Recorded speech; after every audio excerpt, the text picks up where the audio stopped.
Monday, August 11th, 2025.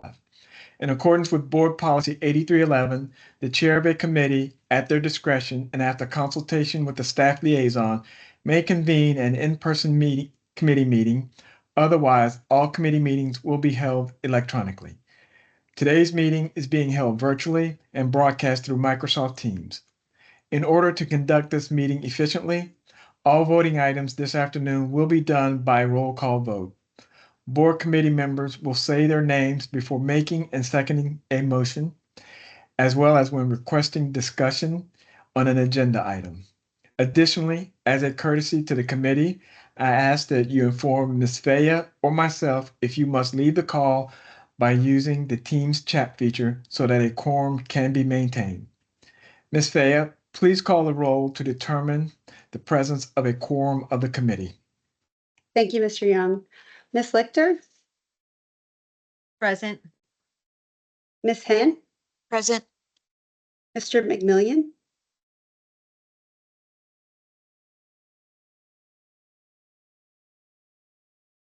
Mr. McMillian?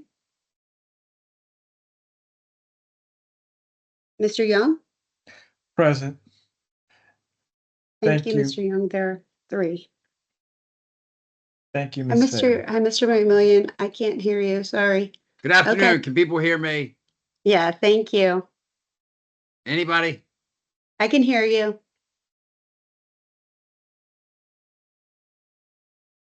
Mr. McMillian, can you hear us? Now I've just turned my volume up. Let's see. Anybody? Can you hear us? Yes. Great. Thank you. Thank you.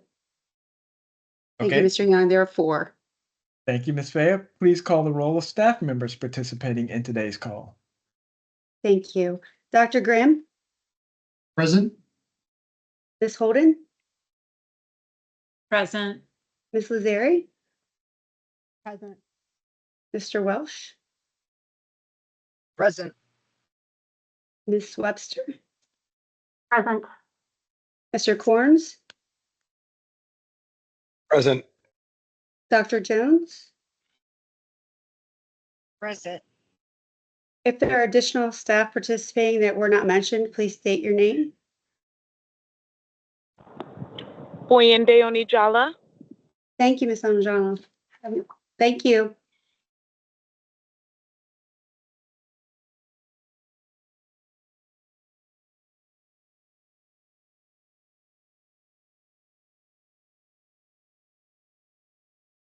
Thank you, Ms. Faya.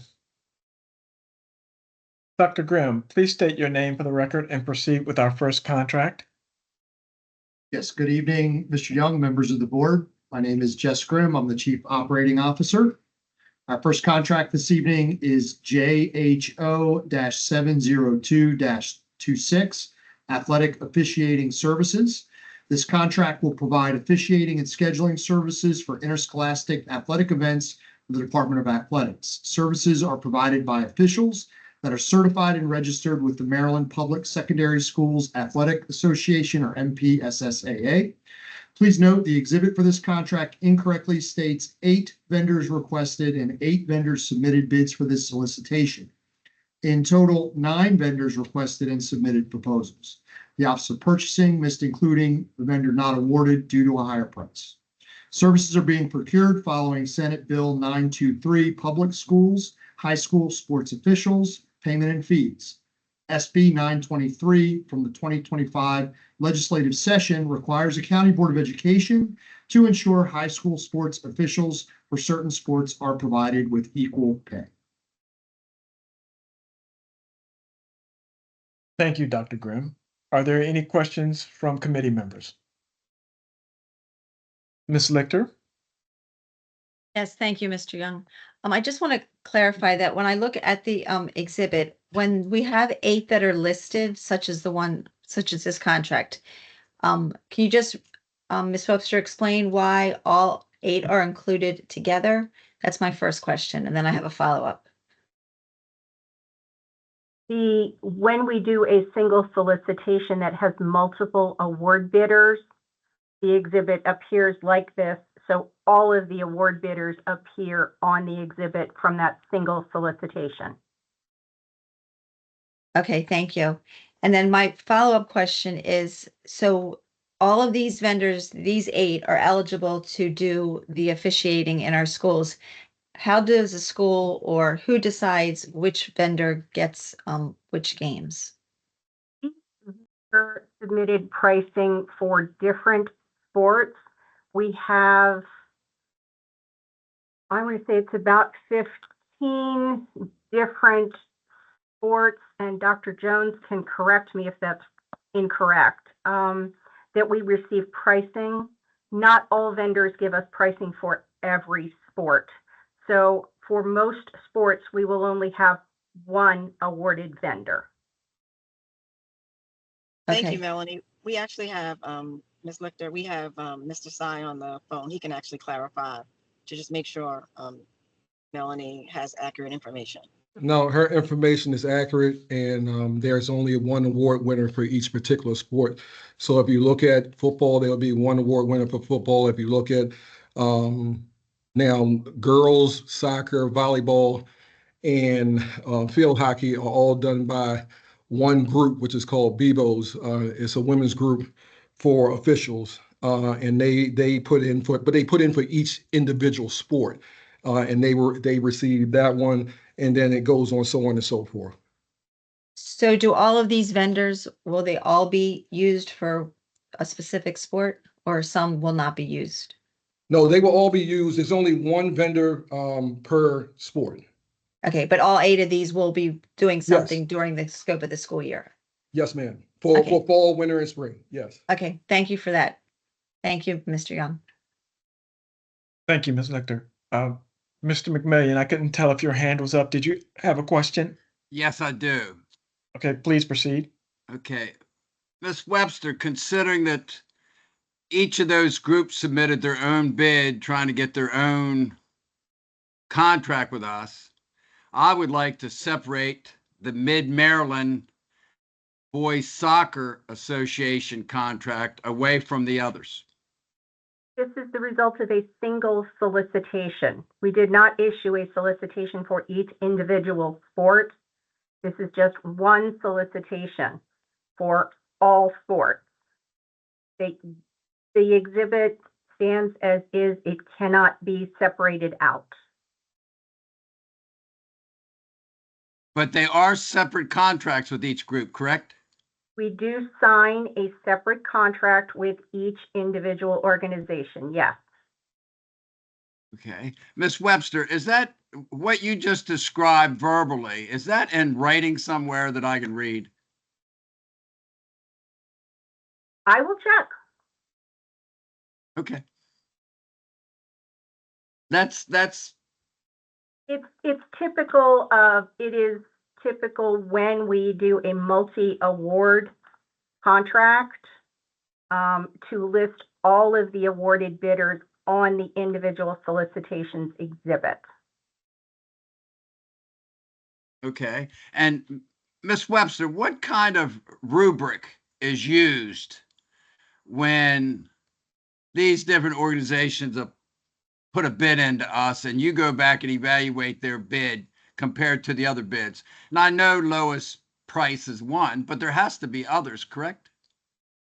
We look at the company's responsibility. Do they file and pay their taxes? Or have they been debarred by the state from participating in public contracts? We look at their responsiveness. Did they respond to the bid correctly? Did they fill out all of the forms that are included in the bid package? After that, it depends on the type of solicitation that we issue. This particular one was a low price, so we looked at the price. Okay, something like experience. From my understanding, that Mason-Dixon has over 60 years experience dealing specifically with BCPS providing this service. Was this experience played into the rubric in any way? We required that each of the vendors have a certain level of experience overall. not specific to Baltimore County Public Schools, but providing officiating at high school games for a period of years. Yes, and we do check references on those. Okay. Now, I don't know if it's accurate or not, but has Mid-Maryland scheduled high school? Now, I'm not talking about the officials in the organization having officiated high school sports, but has Mid-Maryland scheduled high school soccer games in the metropolitan area? I can tell you that the references that we got back for them indicated that they had done this type of work previously. I would have to go back and look specifically at that vendor to see what references they gave us. Okay, when you say had done this type of work, we're doing rec games? We're doing rec games compared to doing high school games? No, sir, it would not. Okay. And then when we talk about the certification that the individual officials have to go through from these organizations, at the time that the proposal is submitted, do those officials have to be certified at that point in time? Or, okay, yeah, do they have to be certified at that point in time that the proposal is submitted? We do not require resumes or a list of officials from the organizations as part of the solicitation. The solicitation has told us that they can provide officials that are certified by the agency that we require. And that's the Maryland Public Secondary School Athletics Association, correct? I believe so. Mr. Yeah. Sy, can you confirm? No, that is correct. Okay. Thank you. And so if we don't necessarily know at the point that the proposal submitted, how about before we actually vote on it and we award that contract to them, will we know whether those the vast majority of those officials are certified? Yes, we will. I'll answer that one, Melanie. Perfect, We thank will you. know. Again, they cannot officiate until they're certified. So the reality of it is, in any, whether it's Mason-Dixon or Mid-Maryland, if you're bringing on a new official, that official will not probably be certified as you bring them on. But again, until they're certified, then they can't step on the field for any high school in the state of Maryland. They have to be certified. So again, we're always working to try to get officials to come on because we're getting older and older in our officials groups. Anybody that's coming on as a starter or a beginner has to get certified before they're able to step on the field. Okay. So let's just suppose that Mid-Maryland has 100 officials. Before we vote on this contract tomorrow, before we give this contract to them, it seems to me that would be prudent on our end if we would know tomorrow at the meeting time how many of those people are actually certified. So can they become certified in a matter of minutes or hours? I don't think it's a matter of minutes or hours, Mr. McMillian. They can get certified quick enough before the season starts. Okay. And for those that need to be certified. So let me just provide a little bit of clarity. Mid-Maryland and Mason-Dixon are both the organizations that went up for this bid. The officials are independent contractors. So many of the officials that work for Mason-Dixon, some of them also work for Mid-Maryland. Some of them also work for BBOs. A lot of these officials swing back and forth between the organizations in which run these particular sports. So therefore, there's going to be officials that are already certified, and then your new officials are going to have to go through certification. So again, we're kind of talking about there's an opportunity for new people to come on board and get certified, but then there's also the same opportunity for seasoned officials that are certified to work for multiple groups, Mid-Maryland, Mason-Dixon, BBOs, and et cetera. And that's across all sports. Okay. Now, Ms. Webster, as far as the existing contract that we're under right now is good through September 30th of 25. Is there any sort of conflict if we vote for Mid-Maryland tomorrow and the fact that we have two organizations that are contracted to provide this service? Would there be any kind of recall to us or come back to us if we allow Mid-Maryland to officiate in September, considering that we signed his contract with the other ones good through September 30th? We will not bring the new companies on until we have a signed contract with them, which typically takes about a month. So I would not expect us to have a fully signed contract until mid-September, and that will leave us about 2 weeks to do transition. So then would the expectation be then that Mason-Dixon provides that service in that month period while we're waiting for Mid-Maryland to sign a contract? Yes? Okay. Thank you very much for answering my questions, Ms. Webster. Thank you. Certainly. Ms. Hen, you have a question? Yes, thank you, Mr. Young. My questions are procedural in nature. They're not vendor specific, but I do have a few if staff would indulge me for the education of my committee members and for the public. And my first question is for Ms. Webster. So thank you, Ms. Webster, for answering Mr. McMillion's questions.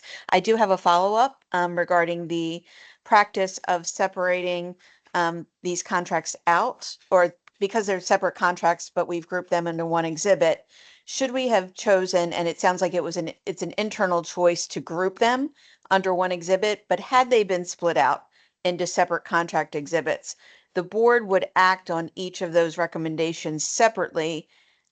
We could do so in this committee meeting and then choose or act on each of those separately as we would do any other contract recommendation, deciding to perhaps take a different action on one and not the others as we would do any other contract. Is there anything that would, in your mind, preclude us from doing so that's unique about this particular recommendation?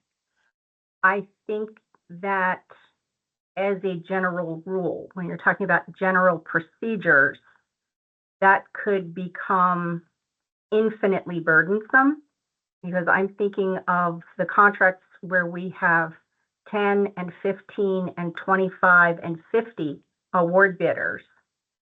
In many of those circumstances, we do not know the specific value that will go to each individual contractor. We know that as a total, we spend a certain number of dollars on that service as a whole. I think that would be very difficult to do from a procedural standpoint. As a general practice, of course, but I guess if we could speak specifically to this, in this case, we have 8, we have history, all of the awardees are current vendors. There are only 8. We have their past spend history. We know approximately what is to be, we have forecast spend for each of those, and there are only 8. So should the board want to take a different action on one, if we were to ask you to bring back separate exhibits, that would not be out of the realm of possibility for us to act, or to bring back 2, for instance, one with 7 and one with 1. We've done so in the past. We've asked the superintendent to revise the exhibit. We know we cannot amend those in the meeting, but certainly you could.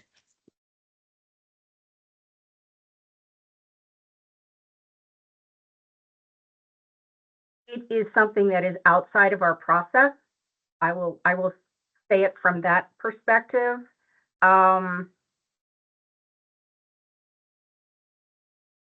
It's something I'd have to think about. Would you mind articulating, if you don't mind, explaining your concerns about doing so? If that should be the committee's desire. Ms. Hen? Yes, Mr. Young. And I have 2 other questions, so I will let this move on if it's.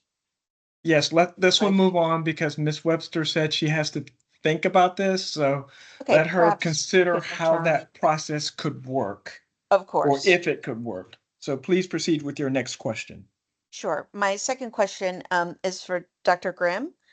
Dr. Grimm, you had mentioned the legislative change regarding equal pay.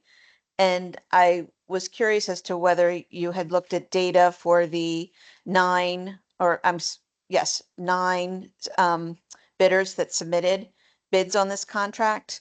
And if that was part of the RFP as part of the consideration for those that did submit bids, since they are all existing vendors with BCPS, if their pay scales had met the requirements of that legislation, or if that was a disqualifying factor. Thank you. I do not believe it was a disqualifying factor. I do believe that some of the offers were already in compliance with that, and some of the practices and procedures that had been in place did provide equal pay between the male and female sports. I think that either Mr. Sy or Ms. Webster can speak more fully to that. I believe the new RFP was to make sure that we had memorialized that we were in alignment with the new legislation. But again, I would ask Mr. Sy or Ms. Webster to speak on that, since they know the details of the RFP that was out with the solicitation. Sure. And my next question is for Mr. Sy, so perhaps he could answer that question as well as my next one, which is whether or not the RFP contained the specification that we were to award this contract to one vendor per sport. I did not see that in the advertisement, but I did not have the full bid packet to review to see whether or not that was a specification or not. So my follow-up question then is, did bidders know that we were to award this to one vendor per sport, where that was disclosed? So if Mr. Sy is on and can answer Yes. those two questions. Thank you. Good I'm here, afternoon, so Mr. I'll Sy. start with the latter question first. So the answer is yes. All the vendors knew ahead of time that it would be only one winner per sport. The purchasing office actually had a meeting weeks before the actual submission of the submission of the bid, where they sat down and discussed exactly what the requirements were, what the process was, what the deadlines were, offered them the opportunity to ask questions. I was in attendance at that meeting as well, prior to the actual bid stuff being submitted well before the due date. So that's the answer, your first part of the question. What was the second part again? As a quick follow-up, and thank you, Mr. Sy, for clarifying that, where can that be found? Is that in the bid packet itself? That we award only to one per sport? I believe so. I mean, you would have to ask Ms. Webster. I don't have the bid packet in front of me, so I don't want to speak to it. Sure. But Ms. I'm almost Webster. certain that it is. Ms. Webster, would you like to speak to that, ma'am? I can pull the specifications and look for that information. Okay, and Mr. Sy, my second question had to do with the equal pay legislation that Dr. Grimm mentioned, and I appreciated that information being included in the contract exhibit. That was very helpful. My question had to do with whether or not we looked at past pay for the vendors that had submitted proposals, and if that was a qualifying factor or something that was also specified as part of the RFP.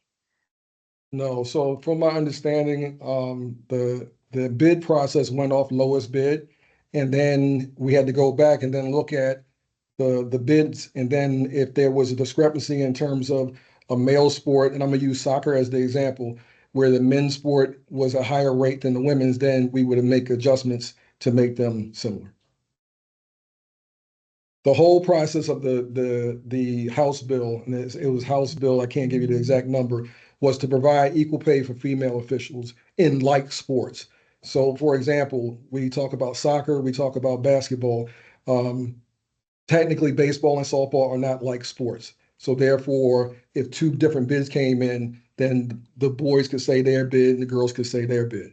But for like sports, basketball and soccer, the House bill specifically speaks to providing equal pay. So that's data, given that we've worked with all of these vendors in the past, I believe, except for one or maybe all of them, we have their pay data. We could compare it against what they submitted this time. I'm trying to wrap my head around why we couldn't say, check the box and say, yes, all are compliant. We received these bids. We're good to go. I'm not hearing that in your response, and maybe we're saying the same thing, but, or was that not part of the solicitation as a requirement? It's information that was included in the contract exhibit as something the board needed to know. This is why we issued the solicitation, but at the same time, it doesn't sound like it was part of the evaluation process.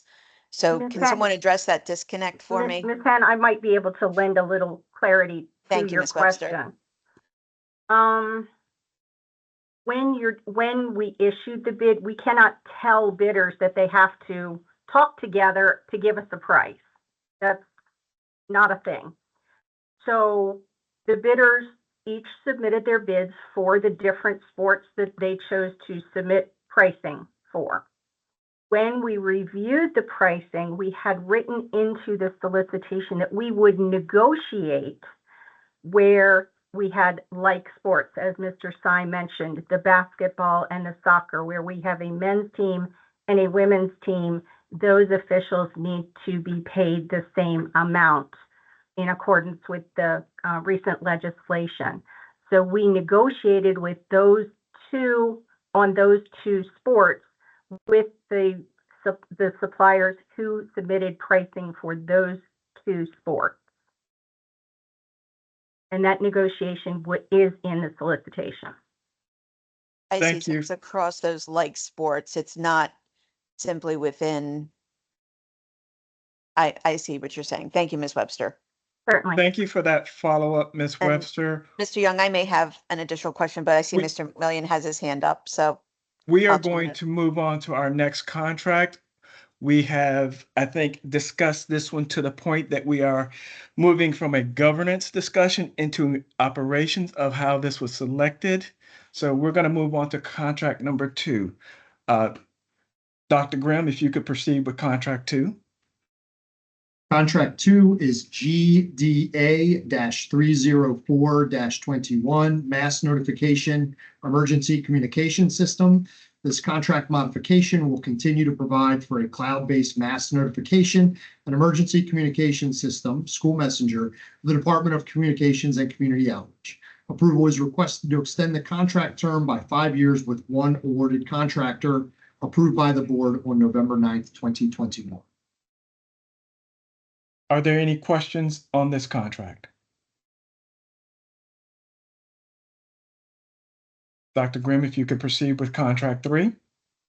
Our next contract is CWA-101-23, screen printing, and embroidery for apparel and accessories. This contract modification will continue to provide for screen printing and embroidery for apparel and accessories for schools and offices. Products include t-shirts, sweatshirts, hoodies, hats, jackets, and socks. Non-wearable items such as totes and bags are provided by contract NTA-518-24, non-wearable promotional items. This contract modification will increase spending authority for the remainder of the contract duration. Are there any questions on this contract?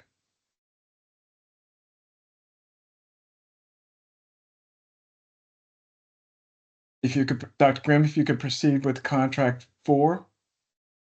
Our next contract is JNI-769-16, furniture, office, school, and library. This contract modification will provide for continued purchase of replacement and additional school, office, and library furniture.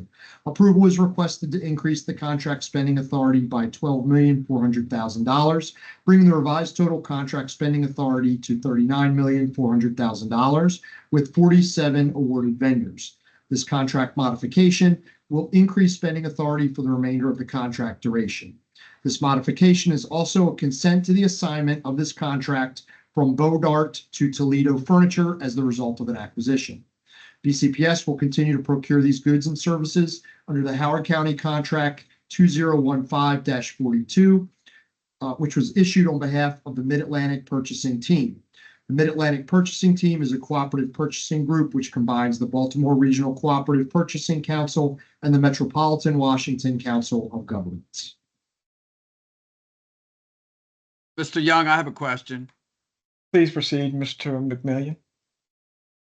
Dr. Grimm, do we have a plan for our older schools, for their furniture and their desks, and that are worn out and need to be replaced? Where is there money set aside somewhere for those schools to reach out to central staff and say, hey, we need this, and there's a budget to provide that?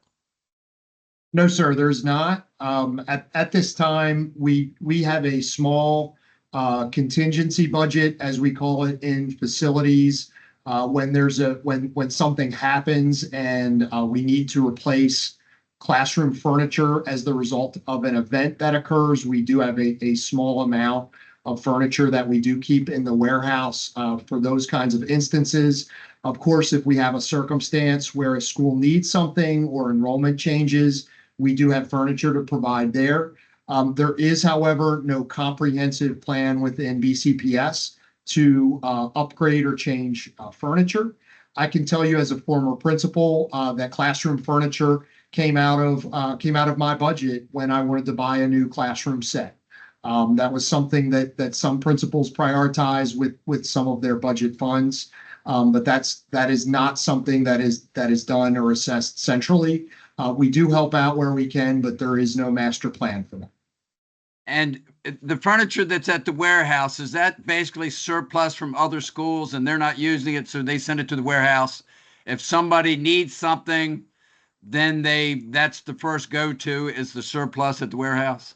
Yes, sir. In large part. Also, when we close facilities like Campfield, for example, we work with other schools where that furniture, if it is more appropriate than what a school currently has, we work with staff to kind of swap out that furniture on an as-needed basis. So as schools or programs change, or if a classroom has one purpose this year and it has a different purpose next year, and the furniture is still very usable, we do take that furniture and we do hold on to it for the next opportunity. Thank you very much. You're welcome. Are there any additional questions? Dr. Grimm, if you could proceed with our next contract. Our next contract is item number 5. It's contract CWA-103-26, Microsoft Software Solutions. This contract provides for Microsoft Server, desktop, laptop, and cloud software applications to include, but not limited to, Windows servers, Exchange mail servers, SharePoint servers, SQL database servers, both enterprise and standard, Microsoft Office Suite, and hosted services, including email, spam, virus filtering, and all licenses, upgrades, and basic support.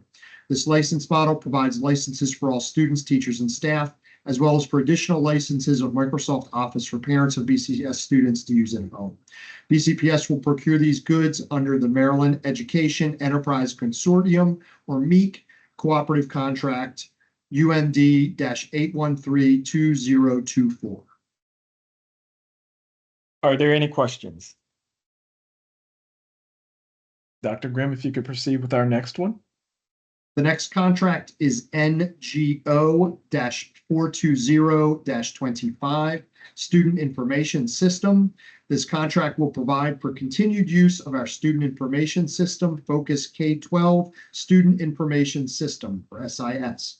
This contract will provide a core system used by central offices, school leaders, teachers, parents, and students to capture and display student information.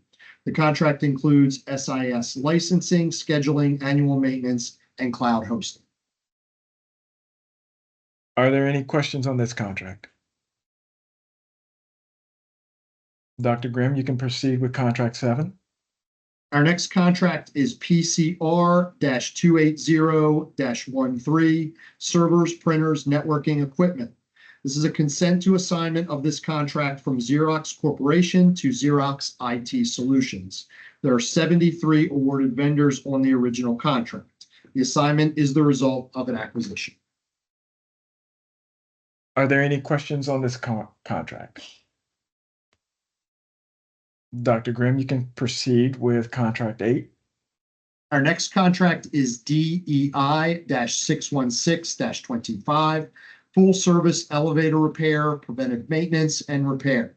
This contract will provide full service elevator repairs, preventive maintenance, and installations. Awarded vendors shall provide one preventive maintenance or PM inspection per month per elevator.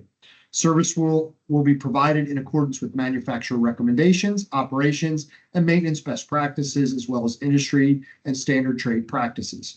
Awarded vendors will be responsible for performing all tests, inspections, including load tests, annual inspections, and any inspection of critical components, designer and manufacturer stipulated inspections, while maintaining Maryland Department of Labor and Licensing DLLR certification. Are there any questions on this contract? Dr. Grimm, please proceed with our next contract. Our next contract is NTA-516-25, Gymnasium Floor Game Line Application. This contract will provide physical education game line applications as needed on vinyl composition tile or VCT flooring in gymnasiums. These services will ensure all game lines are in place so that sports activities can function properly. Are there any questions on this contract? Dr. Grimm, if you could proceed with our next contract. Our next contract is item number 10. It's contract CWA-105-22, Pine Grove Middle School addition and renovation, package 16A electrical. This contract modification will provide additional power circuits, telecommunication circuits, and fire alarm devices. This request is in support of the Pine Grove Middle School addition and renovation under contract CWA-105-22. Approval is requested to increase contract spending authority by $250,000, bringing the revised total contract spending authority to $6,586,657 with one awarded contractor. Are there any questions on this contract? Dr. Grimm, if you could proceed with our final contract of the evening. Our final contract this evening is NTA-517-25, Riderwood Elementary School chiller and AHU replacement. This is a construction contract for which competitive bids were solicited for all labor, materials, and associated work required to replace the existing chiller and AHU or air handling unit at Riderwood Elementary School. Are there any questions on this contract?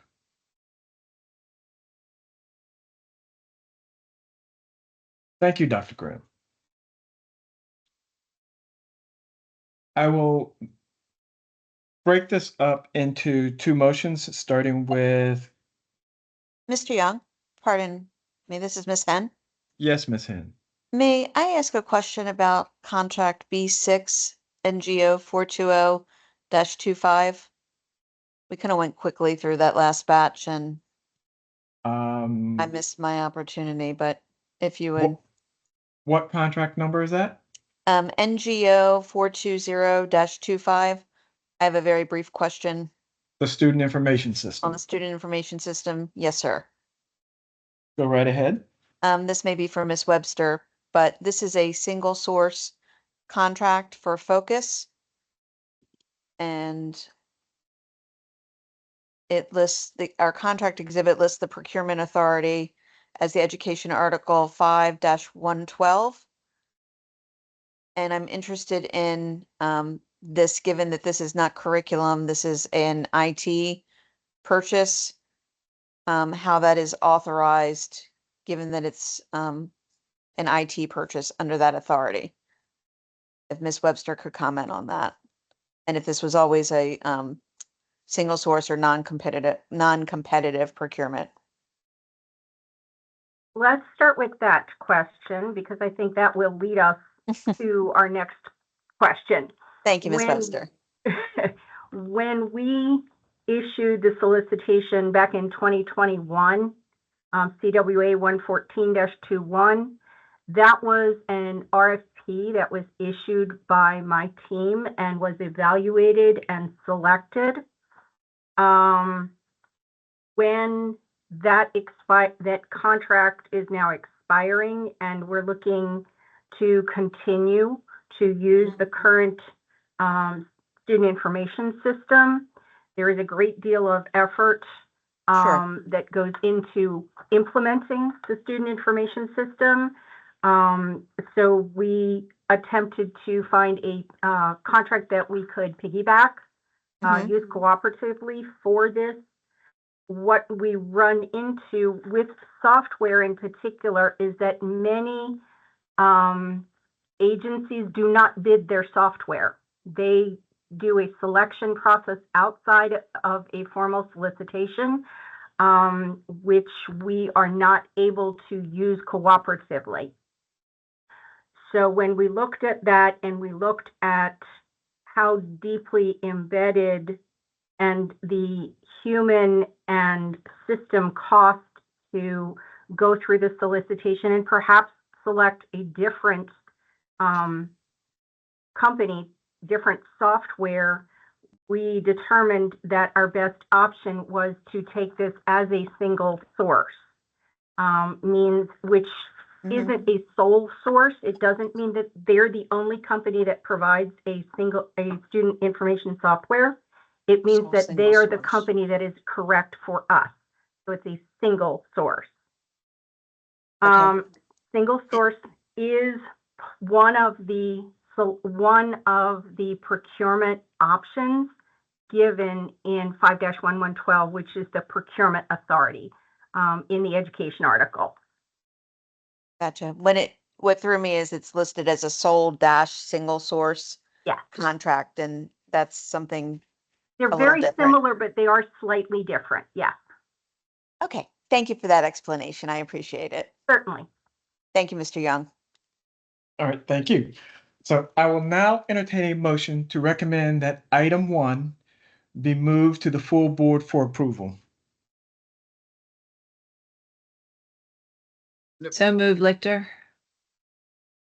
Is there a second? Mr. Young, I have a question. Yes, Mr. McMillian. You started to say before Ms. Henn went in the direction of that last contract, you started to say something about 2 motions. So yes.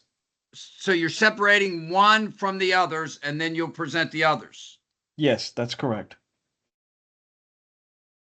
So you want one, you're asking for one to be sent to the board with recommendation, the first contract, correct? Correct. Okay, thank you.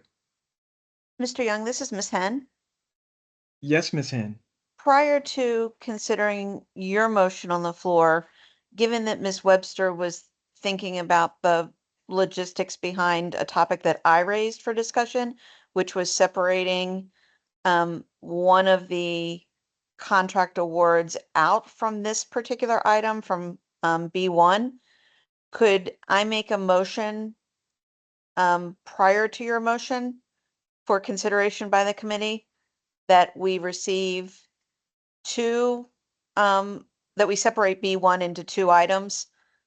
I'll call them 1A and 1B. One that includes 7 of the awards and one that includes the 8th award, and that we receive those 2 exhibits, I'll call them B1A and B1B, for consideration, and that we vote on them separately as a board or as a committee. We don't have them to vote on as a committee, but that we move them forward separately. So what is before us is contract 1, which has the 8 vendors in it. Ms. Webster was going to look at and consider that split, but what's on the table for us tonight is whether to move contract 1 forward with a recommendation from this committee. And And I'd like to make a motion to separate them prior to, and forgive me, I'm questioning the order that we process the motions, and I know you have one on the floor. I believe we should process mine first to consider separating them. And if that passes, then we move forward with that. If not, we consider moving the one as is forward. We're going to process the motion as is because we don't know at this point if it is feasible for Ms. Webster to separate it out. So Okay. that would be information that would be provided to us tomorrow and that the board as a whole could look at. Okay. I'd still like to make that motion if I may, following your motion then. If it is feasible, and I'll word it conditionally. Thank you.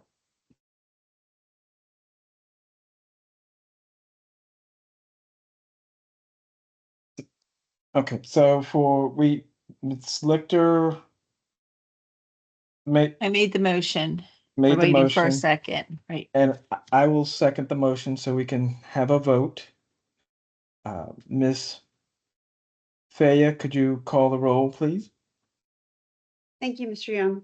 Ms. Lichter, Yes. Ms. Henn, Recuse?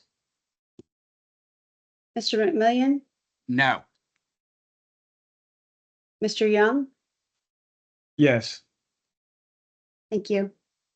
So the motion does not pass. It does not receive a majority of votes, so it'll be forwarded to the board tomorrow without a recommendation from the committee. And Mr. Young, I'd like to make my motion, if I may. And your motion is, I move to separate contract recommendation B1 into 2 items for consideration. And if you'll bear with me 1 second, I will list those. With Mid-Maryland Officials Association's contract separated into its own contract award recommendation.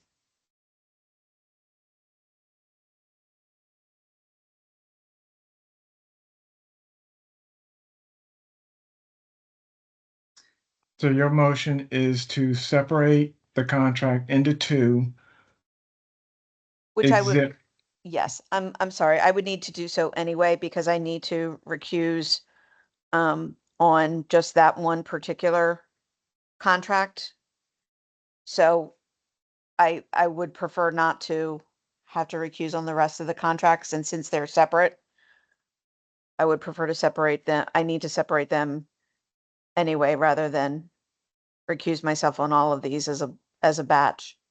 so your motion is to separate into 2 contracts, pulling out Mid-Maryland if it is determined feasible by the Office of Purchasing. Correct. Thank you. Do we have a second? I second it. McMillan.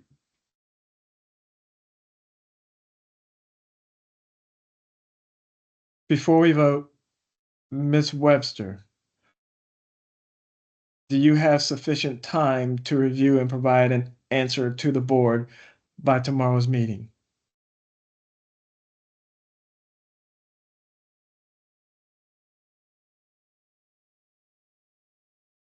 We will do our best. I don't know. That's going to require some conversation. All right, thank you. Mr. Young, can we have discussion on Ms. Henn's motion? Yes. We can have Ms. Henn, discussion. Ms. Henn, can you help me understand why you want this separated before I can make a vote? Sure. I believe there have been some concerns raised by my colleague about this particular award, and given that they are separate contracts, and given that I need to recuse on this particular contract, and thank you, Ms. Lichter, for raising the initial question about whether they are separate contracts, because I think that put us on the right footing to ground the rest of our questions. Given that they're separate contracts, I need to recuse on that particular contract, and rather than recuse on all of them, my need is to separate that particular one. And I know that my colleague, as well as maybe other board members, may have concerns about that one particular contract. And given that they are presented to us as a batch, I had asked Ms. Webster if she had any concerns about separating them out. So my motion asks for efficiency or ease, given the time constraints we're under, if that one could be pulled out. I wouldn't care if we pulled all of them out individually. There are only 8, but whatever purchasing prefers. If we receive 8 exhibits and they're all separated out, that would be acceptable as well. My motion asks for that one to be separated, but if the preference is to separate them each individually and we receive 8, that's fine as well. And I would revise my motion if that is the committee's preference. Does that help answer your question, Ms. Lichter? Yes, sort of, yes. Clear as mud. I'm Right. sorry if I'm That's okay, that's not fine. explaining it clearly. Thank you. Thank you, Mr. Young. Any further discussion? Ms. Fay, if you could call the roll. Thank you, Mr. Young. Ms. Lichter, No, Ms. Henn, Yes. Mr. McMillan, Yes. Mr. Young. No. Thank Mo- you. Thank you, Ms. Fay. Motion does not pass. I will now entertain a motion to recommend that items 2 through 11 be moved to the full board for approval. so move, Lichter. Is there a second? I will Second, McMillian. Second. Second. Okay, second, Mr. McMillan. The question is on the recommended approval of contracts 2 through 11 for board action. Those in favor, please say yes. Those opposed, please say no. Ms. Fay, please call the roll. Thank you, Mr. Young. Ms. Lichter, Yes, Ms. Henn, Yes. Mr. McMillan, Yes. Mr. Young. Yes. Thank you. Thank you, Ms. Fay. There being 4 in the affirmative, the motion passes. Contracts 2 through 11 will be moved forward to the full board. The last item on the agenda is announcements. The next Building and Contracts Committee meeting will be held on Monday, September 8th, 2025 at 5 p.m. Thank you for joining us. The meeting is now adjourned. thank you. Thank you. Thank you. Thank you. Thank you.